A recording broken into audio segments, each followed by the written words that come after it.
Hello Star Wars fans, this is Sub for Destroyers back again with yet another Star Wars action figure review, and this time taking a look at a Vintage Collection 2-pack. It is the Endor ATST crew with a driver and a gunner from Return of the Jedi. So again, reviewing Return of the Jedi item as it's obviously the 30th anniversary of Return of the Jedi, but I'll go into the figures more later. First up, a look at the packaging. So as you can see there, Endor ATST crew. First look at the two figures included on the packaging. Kenner logo down there. As you can see, Return of the Jedi logo there. And special action figure set as it says there. So back of the packaging.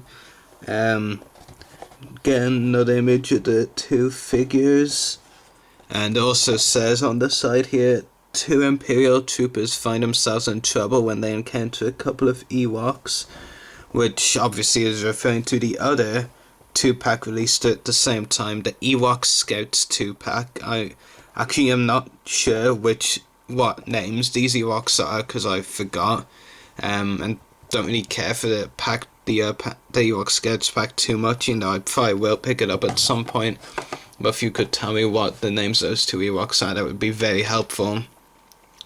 And I must confess, another thing I'm not too sure on is the actors that these two figures are based on, which I'll get to more onto later, so if either of you know, that would also be pretty helpful. But yeah, moving on to first the two figures. So yeah, as you can see, I'm not even too sure which is meant to be the driver and which is meant to be the gunner.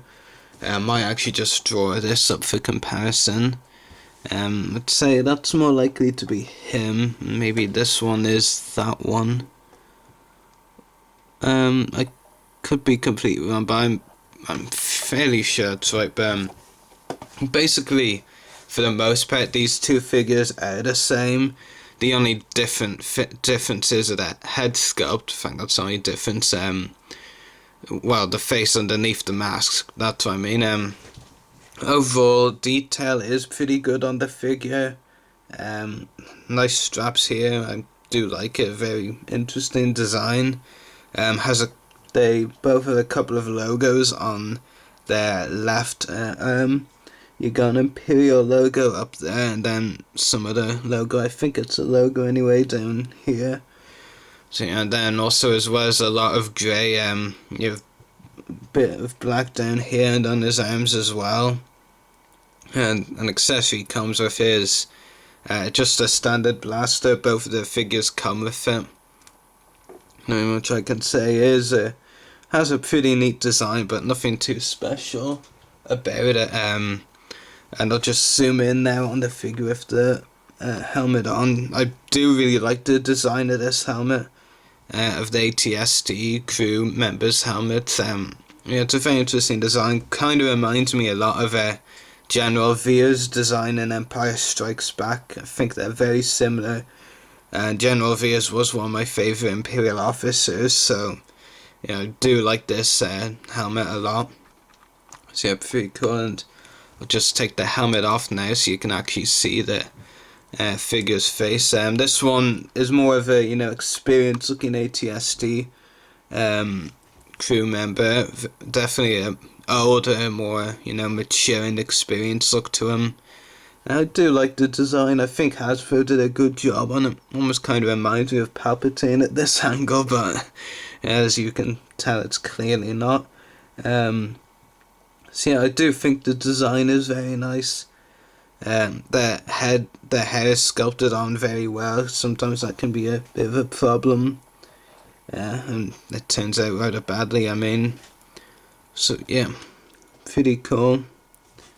Articulation on this figure is a ball jointed head, ball hinged shoulders and elbows, swivel forearms, ball hinged waist, I think it's ball hinged, yeah, pretty sure, swivel hips, ball hinged knees, and ball hinged ankles. So yeah, very well articulated figure.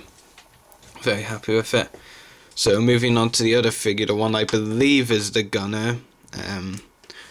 So yeah, as I said, not a lot of differences. Same blaster, same helmet, same details all over the body. The only difference is the head sculpt. This one is a more younger, kind of childish look to him.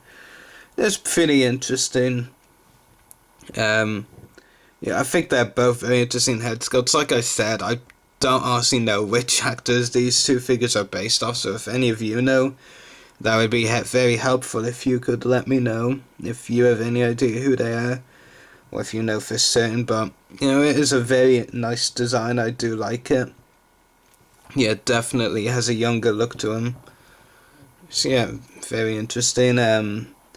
Articulation, same on this figure as the other one, but I'll go through it again.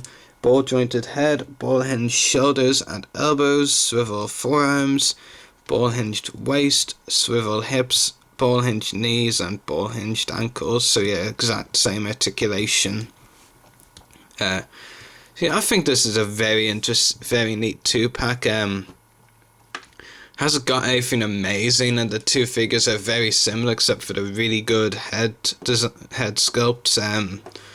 But I think it is definitely worth picking up. It's a good army builder pack, in my opinion. I got this for a pretty good price because these packs when they come over here are usually £19.99, but I got this one at a convention for just £10 or at £9.99. So a really good deal on these two figures for just £9.99. That was a really good score. So yeah, I'm very happy to have these in my collection. They're not nowhere near the best figures I've ever owned, but they are very good and worth a place in your collection. So I highly recommend picking this pack up if you haven't already. So I'm gonna give it a 10 out of 10 because really, well, it is a bit, of a plain 2-pack, it's not really anything wow about it. The two figures are just really well done anyway. Very nice. So yeah, I'm really happy with these two, and we'll be adding them to my display very soon in preparation for the upcoming 300 video collection update. So stay tuned for that as well. So hope you've enjoyed this review. So made a Force review, and happy hunting.